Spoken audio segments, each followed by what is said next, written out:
Hello and welcome. You're watching Nation Tonight with me, Griha Atul. This is where we present to you news minus the noise, without the clutter. And like every evening, we have put together all the top headlines for you. And the biggest one, of course, is RBI stunning us all with the 0.4% repo rate hike. It looks like the centre is again stalling on coming up with an apt definition of the law that defines anti-national as per them. And there's more. India will in fact be the country of honour at the French Riviera this year, or in fact the Cannes Film Festival that is celebrating its 75th anniversary, and so is India, its 75th year of Indian independence. All that and a lot more is in store for you on Nation Tonight, but first up, the headlines. In a surprise move, the Reserve Bank of India hiked the repo rate by 0.4%. Following an unplanned policy meet. Repo rate hiked first time after remaining unchanged for over 2 years. Cash reserve ratio increased by 0.5% to remove 87,000 crore of liquidity. RBI says repo rate has been increased to tame inflation, but it's going to immediately hit your pockets by making your EMIs go up. RBI's action spooked stock markets with rate hike before US Federal Reserve's policy decision tonight. Sensex tanked 1,300 points. India wants Russia to discount its oil to less than $70 a barrel. Tries to get deeper discounts on Russian oil to compensate for the risk of dealing with the OPEC Plus producer as other buyers turn away. Centre seeks more time to file counter affidavit in the plea challenging the constitutional validity of the sedition law. 1 week extension sought a day before hearing in the Supreme Court. SHO of police station accused of raping a minor girl after she went to lodge rape complaint has been arrested from Prayagraj by the Uttar Pradesh police. Akhilesh Yadav questions the Yogi government, demands instant justice for the rape survivor. In another case, Delhi Women Commission sends notice to East Delhi civic body over alleged sexual abuse of girl students by a trespasser inside the classroom. Press Club of India strongly condemns brutal assault on Times Network's journalist Govind Gujjar. Our correspondent was assaulted by hospital staff when he had gone to meet his injured family members. Elon Musk says Twitter may charge slight fee for commercial and government users, but clarifies that it will remain free for casual users.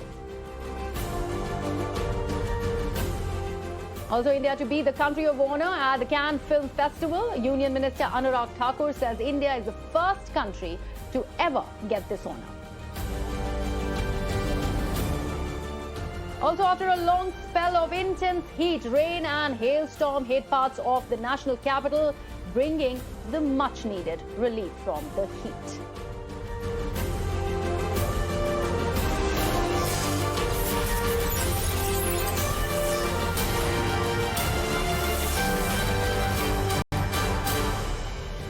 And let's begin with the very top story that we're tracking at this hour, and it is everything to do with the 3-day Europe tour of Prime Minister Narendra Modi. It is the last leg of his Europe visit, and he, in fact, has now reached Paris, where he is scheduled to meet the French President Emmanuel Macron.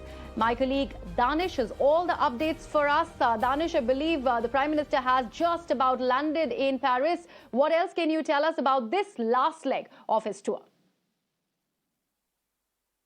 Yes, the Prime Minister has indeed landed in Paris, and he could be here any moment. As you can see, the road right behind me, which is blocked, that road leads to the official residence of the French President Emmanuel Macron, which is where both the leaders will be meeting. And as you said, this is indeed his last leg, the last day of his 3-day tour. Very busy, action-packed day for the Prime Minister. And this meeting with Emmanuel Macron will again build on the trust, a high level of trust that is there between New Delhi and Paris. And it has only deepened over the years because of the numerous defense deals that the countries have signed over the years. France has emerged as a very dependable and a very important ally for India in terms of defense and arms deals. In fact, we understand that around 12 billion euro worth of deals have been signed. This is just before the pandemic. So when the Prime Minister comes here, it will be very much a known territory. When Emmanuel Macron won the presidency, the Prime Minister congratulated him. And in fact, I must say that Emmanuel Macron has recently won the election, which will make the Prime Minister the first world leader to meet him directly face to face after his successful re-election.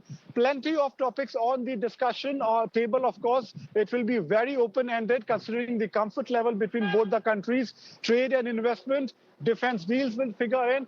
India will also try to see how best France can contribute to the several initiatives that in India has started, like Make in India and several others. So it will be a very full and frank discussion, and the very fact that the Prime Minister has chosen to come here and both the leaders are meeting for a rather short time, I must say, is a reflection of how deep the relationship is. Because, the Prime Minister was in Copenhagen earlier. He attended the India-Nordic summit. And then instead of going to Delhi, he chose to come here. That shows some importance and the comfort level. There is some police presence here. As you can see, they have created a media sort of space here where I am right now. We saw earlier the French flag going up. So preparations are all ready. And as I said, the Prime Minister will be just passing here through here, his cavalcade any moment from the airport where he has already landed. So a very important meeting, of course. And what else comes out, we will continue to come to update you with all the latest. Absolutely. Danish, one last question before I actually let you go. He's coming from Denmark and he has had a very, very productive visit. And he has chosen to actually take to his social media handle and also mention the same, talking about also the clean technology and sustainable solutions that he's discussed in Denmark. So how is this going to be taken forward when it comes to this short but very, very important meeting in Paris as well? The climate change is quite high on the agenda, and we all remember the meet that took place in Paris. That was a very important watershed moment, actually. So, and usually it's a known fact that as far as climate change is concerned, these things are better done bilaterally, which is what will happen as well. In a multilateral setting, of course, the larger agendas are set. But as far as country-to-country initiatives are concerned, it is usually the head of states and the respective ministries that set the agenda. And that's exactly what will happen here as well. We get that indication when we, discuss the fact that in Denmark there was quite a few deals that India signed relating to water resources and clean Ganga project. All of that will also be replicated and extended here as well. As I said, that India enjoys a very good relationship with France, and France has also appreciated in the past India's stand on, for example, climate change and the goals that India set. So it all points out to a very close cooperation between both the countries. But as I said, defense deals are also top on the order in terms of what both the sides will discuss. The foreign secretary, recently appointed foreign secretary, in fact, was the Indian ambassador here in Paris for a very long time. Just as an aside, I must add. So the comfort level is very high. It is a very known territory. And, both the leaders will be having a very full and frank discussion before the Prime Minister leaves Paris for Delhi. Absolutely. Danish, thank you so much for bringing us all those details there. So that last leg of Prime Minister's Europe visit, he is currently landed in Paris. He's all set to meet with the French President Emmanuel Macron. And as Danish was just about mentioning, this is a very, very short trip. However, it was very important for Prime Minister Narendra Modi. He, in fact, chose to make that as his last stop when it is about this 3-day tour.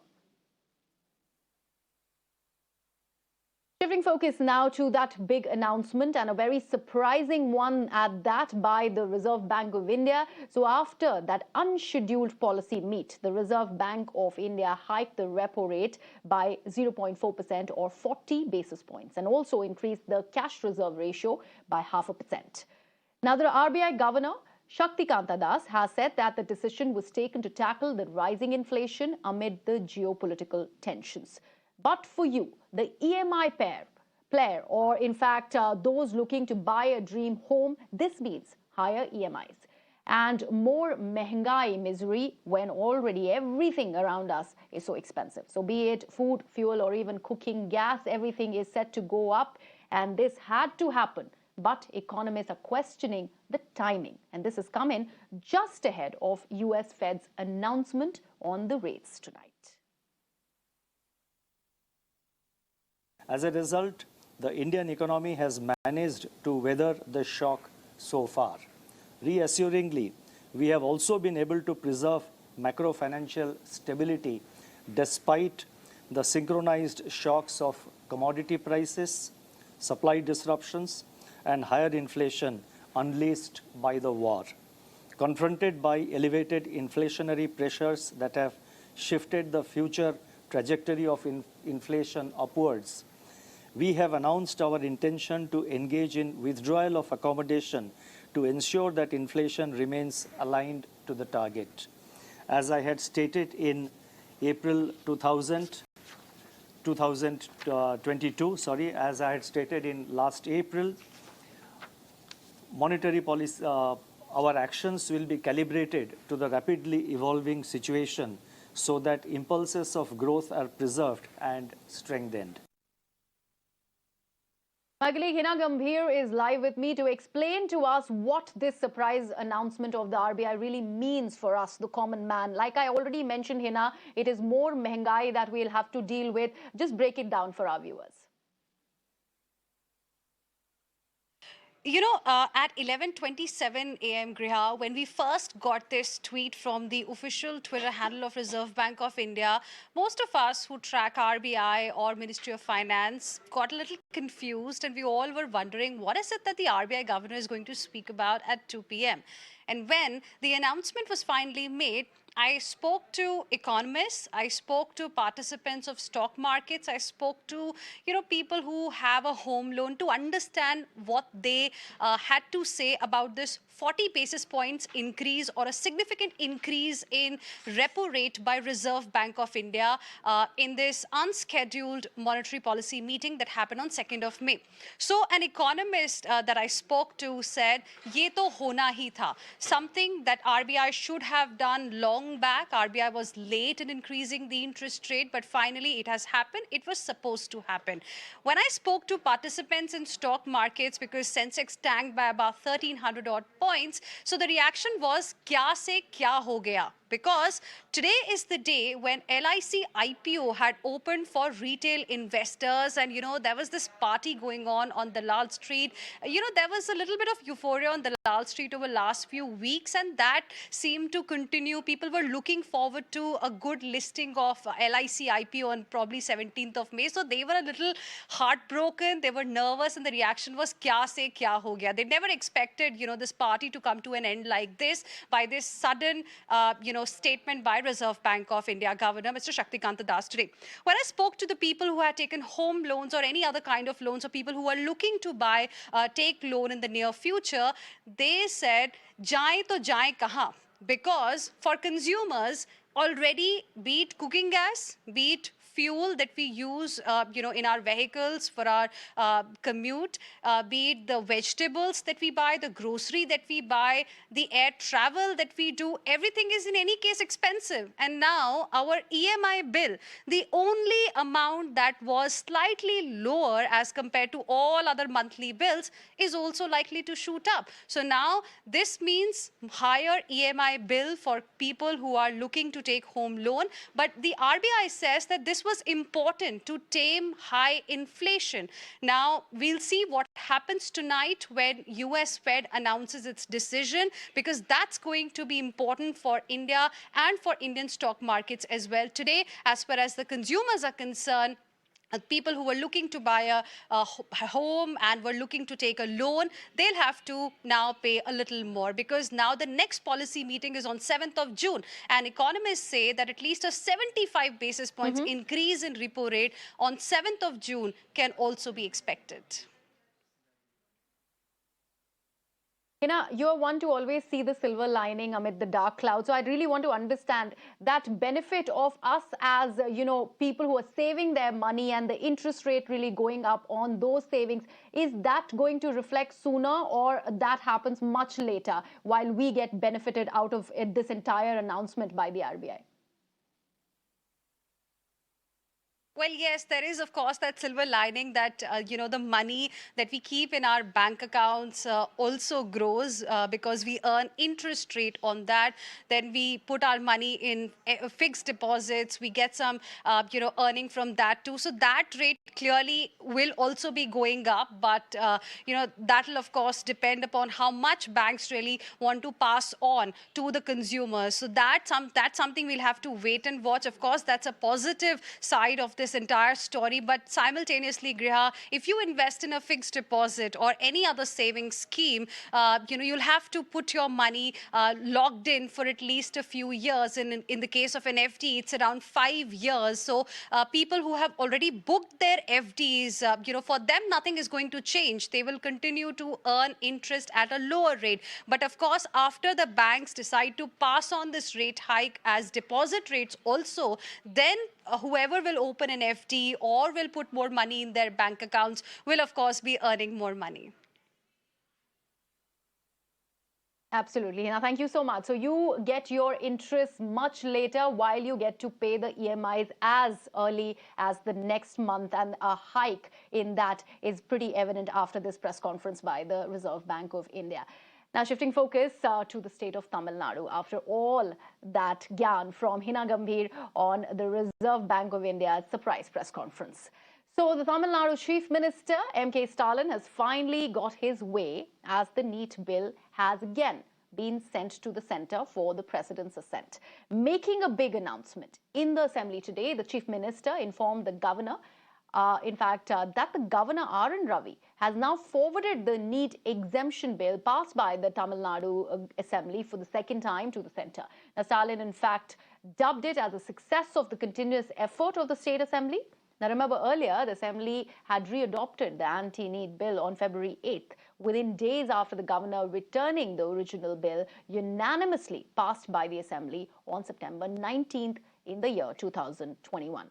My colleague Dharani now joins me for more on this particular story. Dharani, all eyes really were on this big story that's coming out of the state of Tamil Nadu.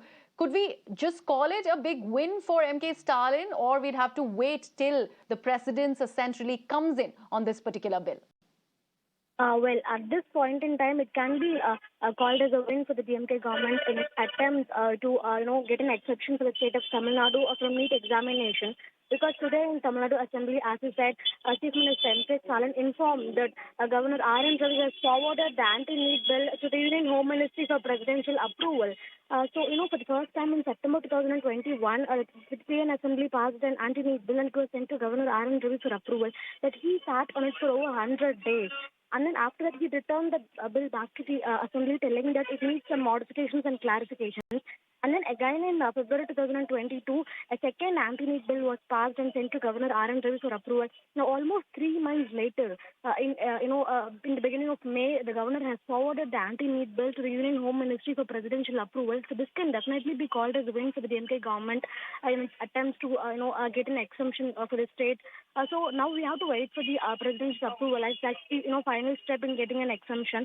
So the DMK government has said that it will do everything in its power to get the presidential approval also, because while talking in the Assembly, Chief Minister M.K. Stalin reiterated that this government is committed to do everything in its power to get the presidential approval also as far as the anti-NEET bill is concerned, because the people of Tamil Nadu and the students, they have been having a prevailing confusion among NEET examination. Whenever the exam comes every year, students and parents, they have this prevailing confusion among them whether the exam will be conducted or whether this year the exemption will be got or not. So we can see a step forward has been taken by the Tamil Nadu government as far as this anti-NEET bill is concerned. All right, Asta, thank you so much for joining us with all those details there. But the story doesn't end here. As the NEET exam date is out, thousands of doctors have in fact expressed their grievances and have urged the centre to postpone the national eligibility cum entrance test. The doctors in fact have requested the centre to postpone the NEET PG 2022 for a reasonable period of time so that the current NEET PG 2021 aspirants get the sufficient time needed to prepare for the same. Now, in their letter to the Prime Minister and the President, the students in fact mentioned that if the exam is not postponed, then they will have to surrender their degrees to the government at the Rashtrapati Bhavan. However, there's two sides to the NEET PG 2022 exam protest. On the one hand, the Federation of Residents Doctors Association wants to continue with the exam, whereas on the other, the Federation of All India Medical Association is in support of the delay. Let's now shift our focus to two horrific cases of child rape and assault that have been reported from Delhi and Uttar Pradesh. In both these instances, minor girls have been assaulted at their school, which is their center for learning, and also at a police station, which otherwise should have been a safe haven for everyone, leave aside just a child. Let's take you through these tales of horror. Now, if we look at the state of Uttar Pradesh, in a shocking case, a 13-year-old girl was first gang raped in Bhopal and then dropped off at a police station where she was allegedly sexually assaulted once again. And this happened in Lalitpur in UP. This time, this assault was carried out by the station house officer inside that very police station. NHRC has now issued notices to the Chief Secretary and also the DGP and sought a report within 4 weeks about this entire incident. Meanwhile, the absconding SHO has now been arrested from Prayagraj in the state of Uttar Pradesh. And looking at the opposition launching a scathing attack on the UP government over this alleged gang rape case of a minor inside the police station, Congress leader Priyanka Gandhi, in fact, took a jibe at the government in UP, saying, and I quote her here, "The incident shows how genuine law and order reforms are being suppressed in the noise of bulldozers," unquote. Meanwhile, Samajwadi Party chief Akhilesh Yadav had also left for Lalitpur to meet with the survivor's family. He too seems to be questioning the Uttar Pradesh government's alleged instant justice module lately. Listen in. और police की पहली घटना नहीं है। चंदौली आपके सामने है, गोरखपुर में एक व्यापारी के साथ घटना हुई, वो आपके सामने है, हाथरस की घटना आपके सामने है। आखिरकार पुलिस को क्या हो गया? और ये सब बीजेपी की सरकार जिम्मेदार है इसके लिए। और मुख्यमंत्री आवास पता नहीं कैसी दीवारें बन गई हैं जो चीख पुकार और परेशानी दुख दर्द नहीं समझ पा रहे हैं कि आखिर उत्तर प्रदेश किस दिशा में जा रहा है। और एक जगह की घटना नहीं, हर जगह आप देख सकते हो।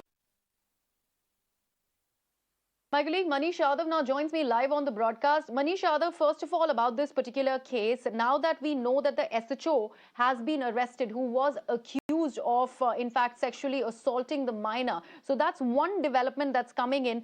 And the opposition, of course, attacking the UP government and really questioning that entire bulldozer justice or instant justice. That's the second aspect of this story. देखिए, बिल्कुल पहली कामयाबी पुलिस प्रशासन को मिली कि एसएचओ को गिरफ्तार कर लिया है। प्रयागराज में उसकी लोकेशन ट्रेस हुई, उसके बाद उसे गिरफ्तार कर लिया। हालांकि अभी बाकी 5 आरोपियों की तलाश में दबिश दी जा रही है। 6 टीमें गठित की गई थी, डीआईजी मौके पर कैंप कर रहे हैं। लेकिन दूसरी तरफ सवालों के घेरे में यूपी पुलिस है। इस वजह से एक तो ललितपुर का केस हुआ, दूसरा केस चंदौली में हुआ, जहां पर दबिश के दौरान जो जिसके यहाँ दबिश दी गई थी उसके परिजनों का आरोप है कि उसकी बेटी की मौत भी दबिश के चलते हुई, पुलिस की पिटाई से हुई। तो पुलिस सवालों के घेरे में है अपनी कार्य प्रणाली को लेकर। प्रयागराज में लगातार इंसिडेंट हुए ही हैं, उसको लेकर समाजवादी पार्टी सरकार से सवाल कर रही है। लॉ एंड ऑर्डर की सिचुएशन जो लगातार खराब हो रही है, समाजवादी पार्टी के नेता उस पर सवाल उठा रहे हैं। अखिलेश यादव आज ललितपुर पहुंचे, पीड़ित परिजनों से मुलाकात की है और साथ ही पुलिस प्रशासन के मोर्चे पर सरकार को घेरा है। अखिलेश यादव ने सवाल उठाया है कि एक तरफ बुलडोजर की कार्रवाई की जा रही है अपराधियों के खिलाफ, और दूसरी तरफ जो पुलिस कर्मी है वही अपराधों को अंजाम दे रहे हैं। तो ये समाजवादी पार्टी इस चूंकि लगातार चुनावों के दौरान कानून व्यवस्था के मुद्दे पर ही योगी आदित्यनाथ अखिलेश यादव को मात देते हुए बड़ी कामयाबी के साथ सत्ता में आए थे, तो समाजवादी पार्टी उसी को अब मुद्दा बना रही है। और न केवल समाजवादी पार्टी बल्कि लोकसभा चुनाव की तैयारियों में कांग्रेस भी जुटी हुई है। तो ऐसे में कांग्रेस की जो महासचिव हैं, प्रदेश प्रभारी हैं प्रियंका गांधी, उन्होंने भी इस मसले को लेकर ट्वीट किया और जी, संभावना इस बात की ललितपुर जाकर पीड़ित परिजनों एब्सोल्युटली से मनीष, मुलाकात। अगर हम इस पर्टिकुलर इंसिडेंट, बहुत ही अनफॉर्चुनेट इंसिडेंट है, अगर हम इस पे भी फोकस करें तो जो एनएचआरसी की तरफ से नोटिस आया है चीफ सेक्रेटरी और डीजीपी को, उसको लेके उनको 4 हफ्ते का वक्त दिया गया है। क्या उनकी तरफ से कोई बयान आ रहा है? देखिए, अभी तक शासन या सरकार की तरफ से इस मसले पर कोई बयान नहीं आया। हालांकि डिप्टी सीएम ने जरूर कहा है कि इस मसले में दोषियों के खिलाफ कार्रवाई की जाएगी और मामले की विवेचना जल्द से जल्द पूरी हो। साक्ष्यों के साथ फास्ट ट्रैक कोर्ट में इसकी हेयरिंग स्टार्ट की जाएगी ताकि जल्द से जल्द पीड़ित को न्याय मिल सके। हालांकि सरकार और शासन लगातार ललितपुर पुलिस प्रशासन के संपर्क में है।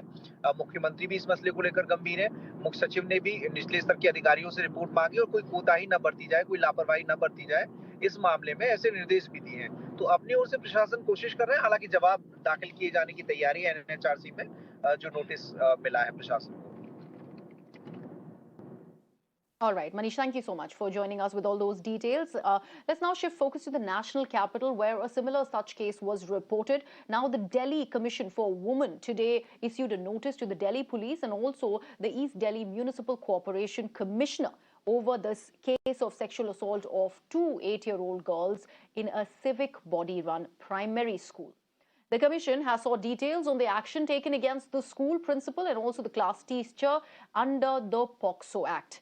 Let's get you the details of this case. This was on April 30th when a man allegedly entered the classroom of the school in East Delhi and then sexually assaulted these 2 minor girls.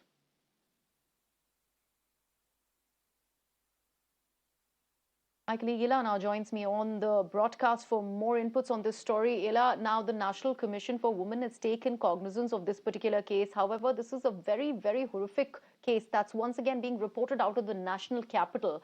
And in this particular case, allegedly, the principal and the teachers were informed of what had really happened. However, no action really was taken. And as per the students, the teachers and the principal were the ones who asked them to stay silent.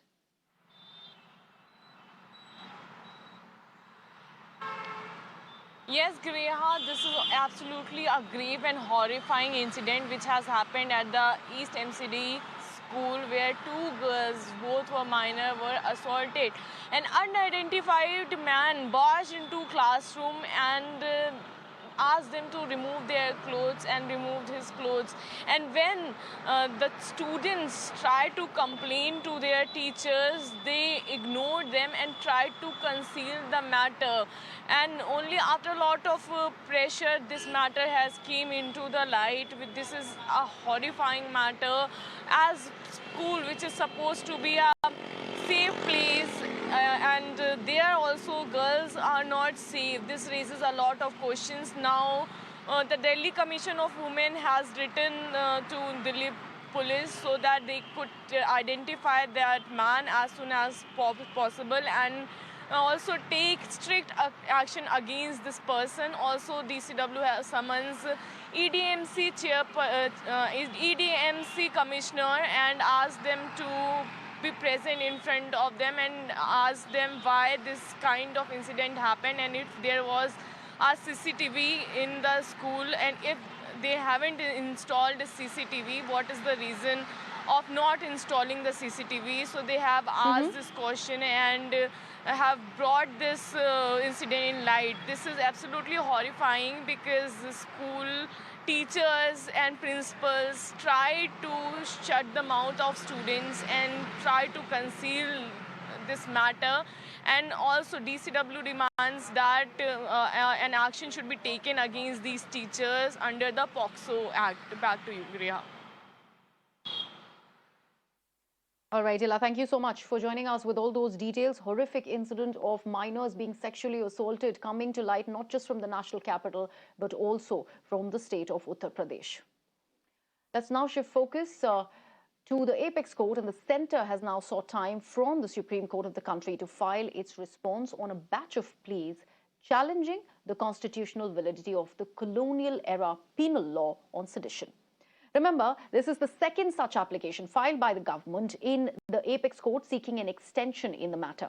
The centre has asked for 1 week's time to file its response. In fact, a 3-judge bench led by Chief Justice N.V. Ramana will be hearing the pleas challenging the validity of sedition law on May 5th, and an entire day has been reserved for it. My colleague Harish now joins me live on the broadcast for more on this. Harish, it seems that the centre is stalling, when it comes to defining the anti-national law as per the government, and there is another extension that's now been sought. I wonder, what does the court have to say about this?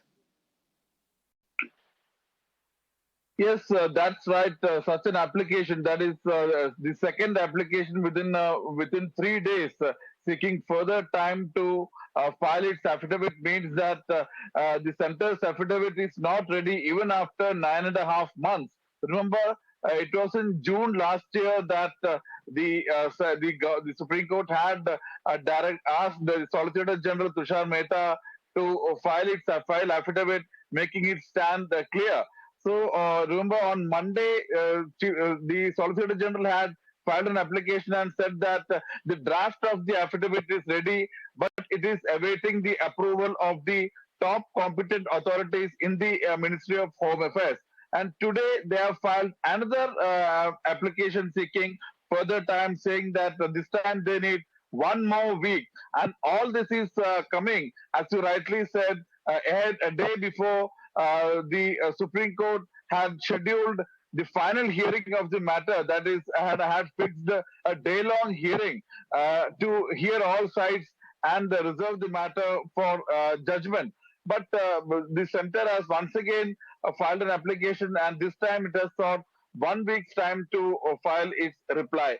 Remember, the Supreme Court had directed the centre to file its reply, prima facie noting that it found merit in the four petitions which had challenged the constitutional validity of Section 124A, that is the sedition law. And Supreme Court prima facie found merit in the argument that this law is being used to stifle dissent and also crack down on freedom of speech and expression.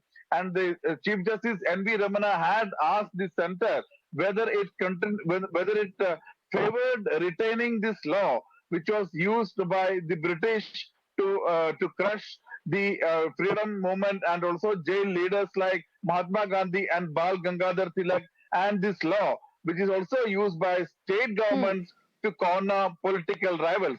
So as of now, the centre is not ready with its affidavit and has once again sought more time to file its affidavit. So all eyes will be on the Supreme Court tomorrow, when the Supreme Court bench will once again take up this batch of petitions for hearing.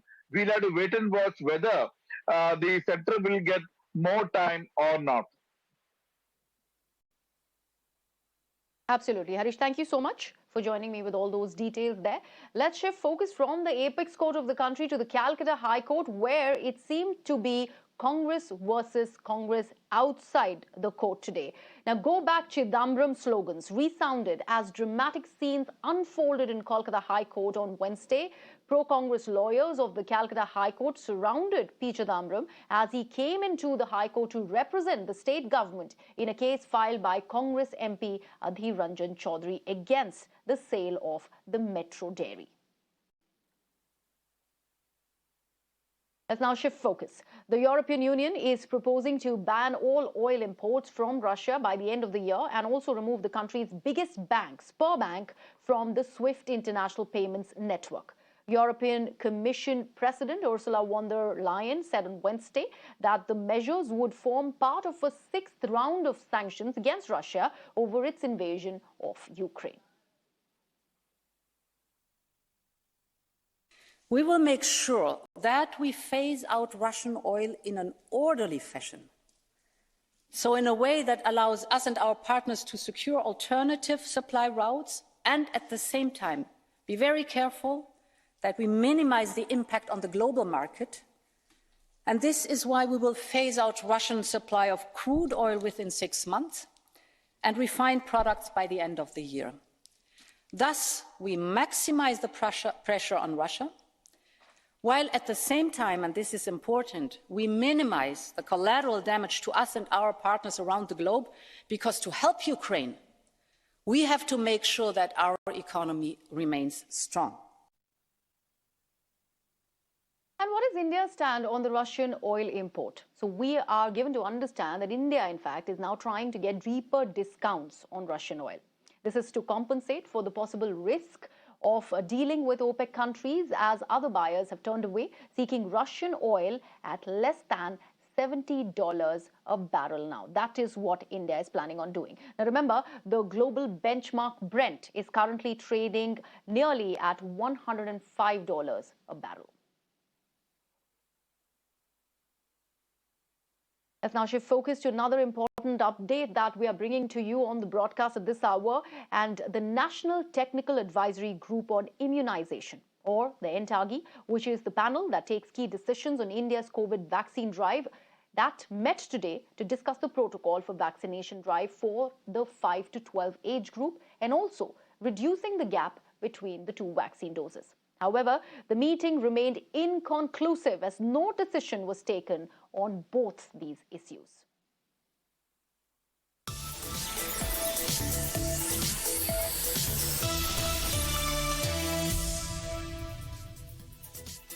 While we are told that no decision was taken in that NTAGI meet due to absentee officials, that is the kind of report that came out of the NTAGI meet. We're getting this breaking news from Dehradun. We're talking about vaccination drive for children, and while Dehradun's Welland Girls' School has now been declared a micro-containment zone, this again is an age group that has been most affected. Now, 16 students have tested positive for COVID-19 at the Welland School in Dehradun, and in fact, the Dehradun District Magistrate informed that 6 of these students tested positive on Tuesday and the rest over the past 1 week.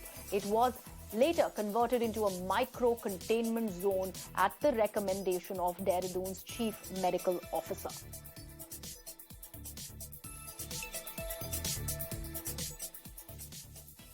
Let's shift focus now. The much-awaited initial public offering, or IPO, of Life Insurance Corporation opened for subscription for retail investors today. The biggest IPO in Indian stock markets, and it was subscribed 67% till 7 p.m. where the bidding closed for day one.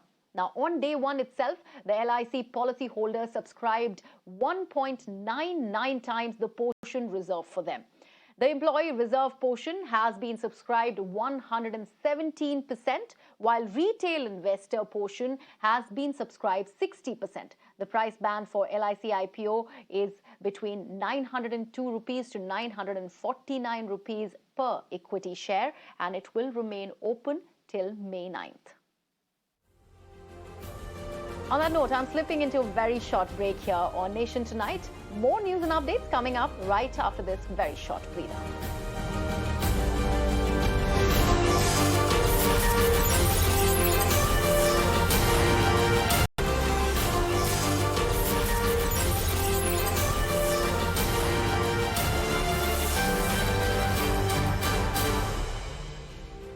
Welcome back to Nation Tonight, and let's now take a look at what has been happening on the Chennai custodial death case. So we have been tracking all the developments regarding this, and we've now managed to access the post-mortem report of Vignesh, who allegedly died in police custody on April 19th in Chennai.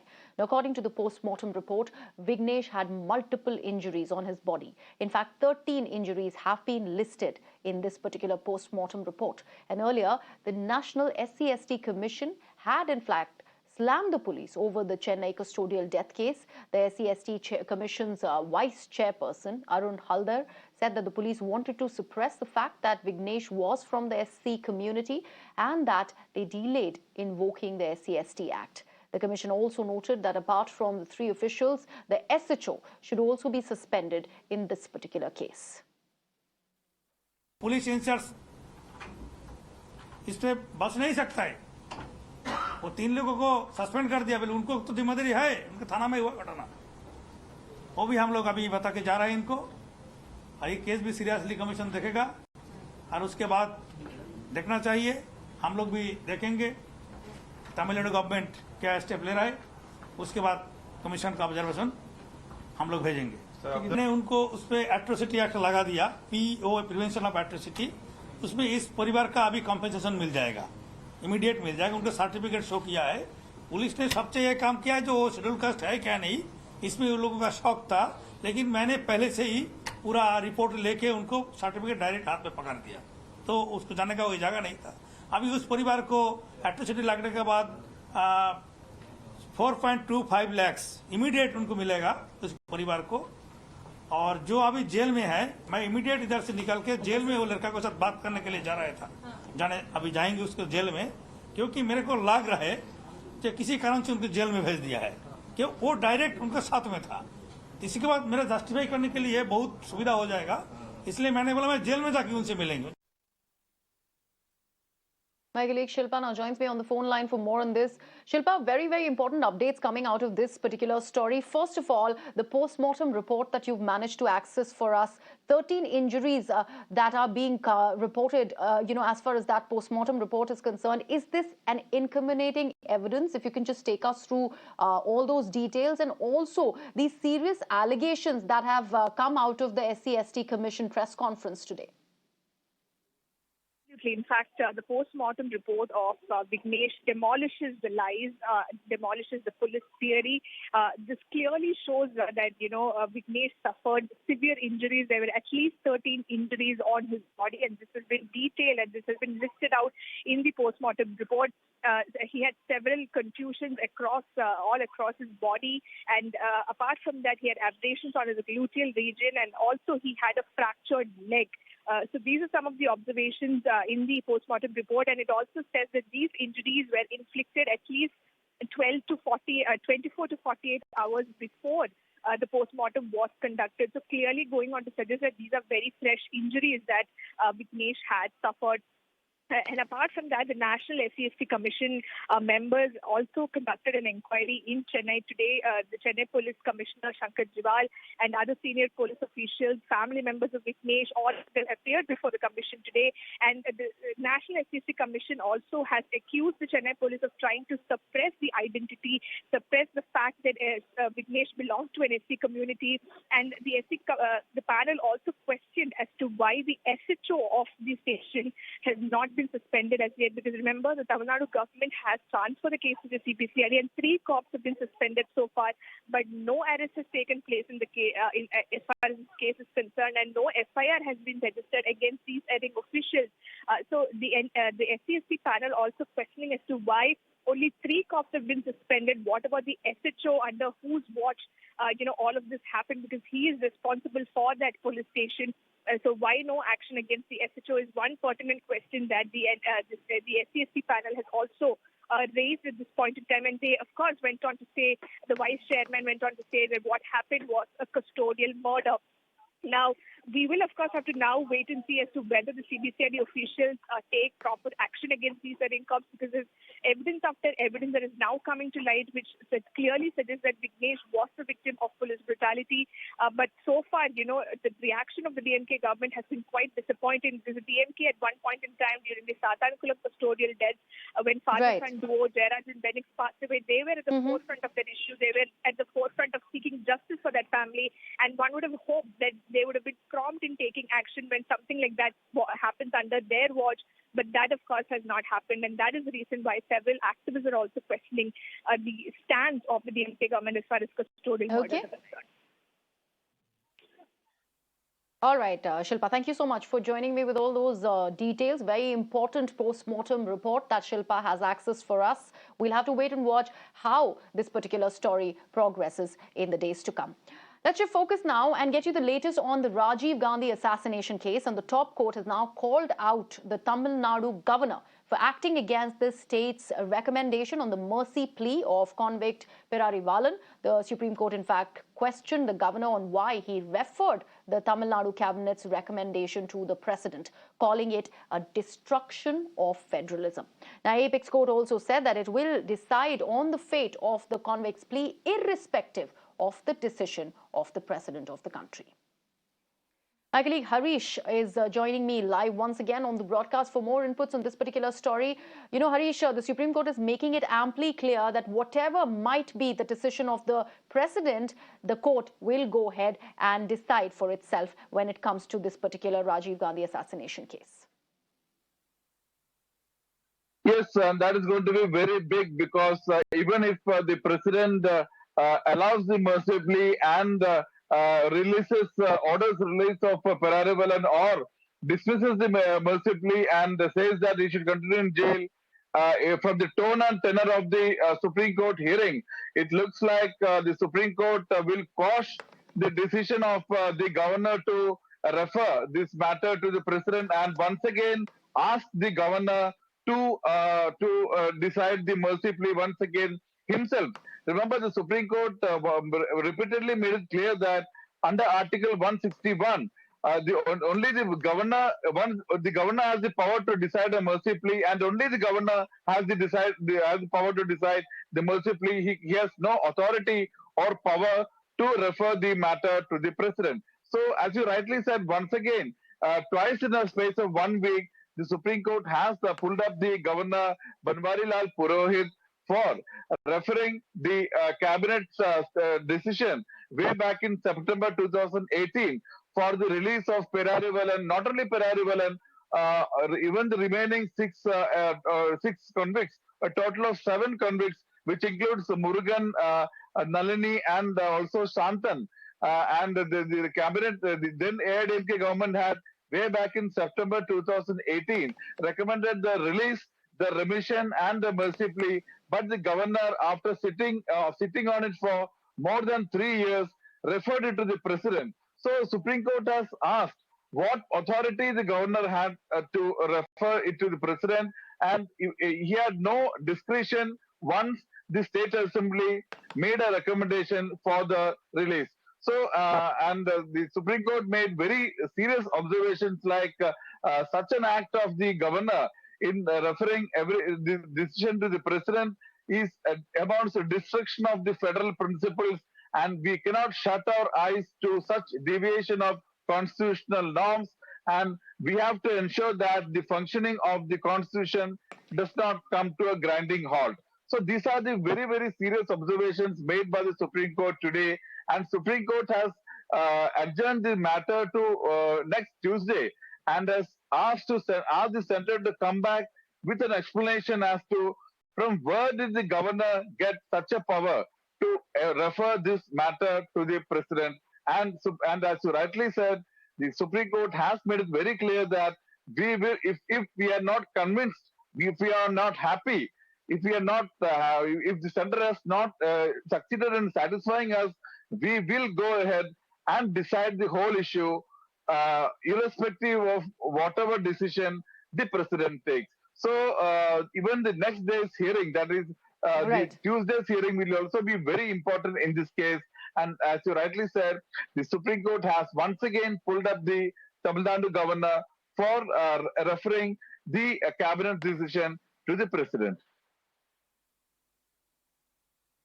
All right, Harish, thank you so much for joining us with all those details. Let's shift focus now to the Ranas. And MP Navneet Rana and MLA Ravi Rana will not be released from jail today. Their release orders couldn't be obtained from the court in time, and their team will in fact be obtaining the release orders tomorrow morning from the court and then move to Baikala and the Thaloja prisons. So despite being granted bail, it's another day in prisons for the Ranas. So this is a setback for Navneet Rana and also her husband MLA Ravi Rana. So despite that bail order that had been granted to them, that could not really be procured, and hence they'd have to actually spend another night in jail. My colleague Abhishek now joins me for more on this particular story. Abhishek, like I was mentioning, this is a setback there for the Ranas. Despite that bail, they would in fact have to spend the night in prison today. Yes, definitely, as the operative part of the order was received by their counsel in the evening, so the entire legal process has to be followed tomorrow morning. And at the same time, what we saw in the morning, Ravi Rana was rushed to the JJ hospital because of some back pain she had, and a medical treatment was given to her, and she has again gone back to the jail. But I would also like to highlight one part, because this is one of the FIR, the first FIR under which they have got the bail. As soon as they are out of the bail, trouble will again mount on them. On one side, BMC has already issued notice of irregular construction in their Khar residence, and at the same time, Mumbai police can also issue a notice in the second FIR. So but the High Court has said that 72 hours notice should be given for any action. So they might again apply for anticipatory bail. So just yesterday, definitely they will be released on the first FIR, but the trouble for Rana couple continues in the city of Mumbai. Back to you. All right, Abhishek, thank you so much for joining me with all those details now. And staying with Maharashtra, the Supreme Court, in fact, today directed the Maharashtra Election Commission to announce the schedule for the Maharashtra municipal polls. And the top court asked the state poll panel to also file a compliance affidavit within 2 weeks. Now, earlier, the State Election Commission had, in fact, told the top court that local body elections in the state could not be held as the OBC quota matter was still sub judice before the apex court. Now, reacting to the Supreme Court's order, Maharashtra Minister Chhagan Bhujbal has said that the next step will be taken after consultations with the Chief Minister of the state, Uddhav Thackeray, and also NCP leader Sharad Pawar. Supreme कोर्टानं सांगितलं की अगोदर जे आहेत हे तुम्ही मागच्या ज्या निवडणुका रखडलेल्या आहेत त्या 2 आठवड्यामध्ये त्यांचा कार्यक्रम जाहीर करा. आता त्या संदर्भातलं जे सगळं काही जी माहिती जी आहे आम्ही वकिलांशी बोलतो आहोत आणि निश्चित काय ऑर्डर आहेत, कशा प्रकारची ऑर्डर आहे त्यांनी दिलेला, तर त्याचा अभ्यास करून राज्य सरकार आम्ही पुढची पावलं टाकू.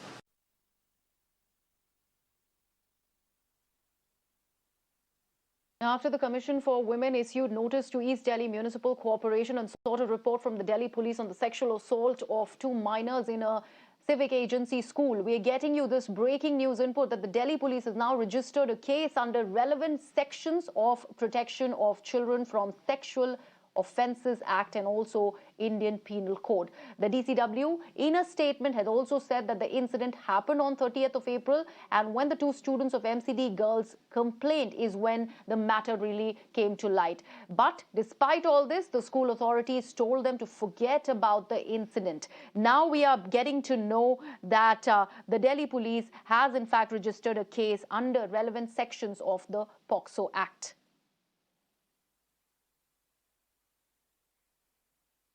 This is a big development in this particular case. Remember, we were talking about this story, and this is another horrific report that came in from the national capital, and it happened inside a school. The incident really is of 30th of April, where 2 minor girls really reported this incident of a stranger entering the premises of their school complex and really going ahead and allegedly sexually assaulting them. They went up to the school principal and also their teacher, but they were told to actually stay silent on this entire matter. And now, after that cognizance that was taken by the Delhi Commission for Women, that notice that was issued to not just the East Delhi Municipal Corporation seeking a report and also to the Delhi police, now the police in fact has registered a case under relevant sections of POCSO.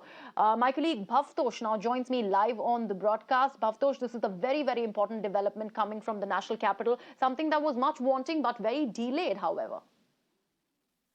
Yes, there has been, in fact, a very shocking incident, and East Delhi Municipal Corporation has lot to answer as to why no action was taken. First on the complaint that was given by the 2 girls, and then subsequently why the police was not informed in the first place. DCW has in fact asked for a report from the Delhi police, and as soon as the matter was raised by them, Delhi police has now finally registered a case under relevant sections of POCSO as well as under the sections of Indian Penal Code.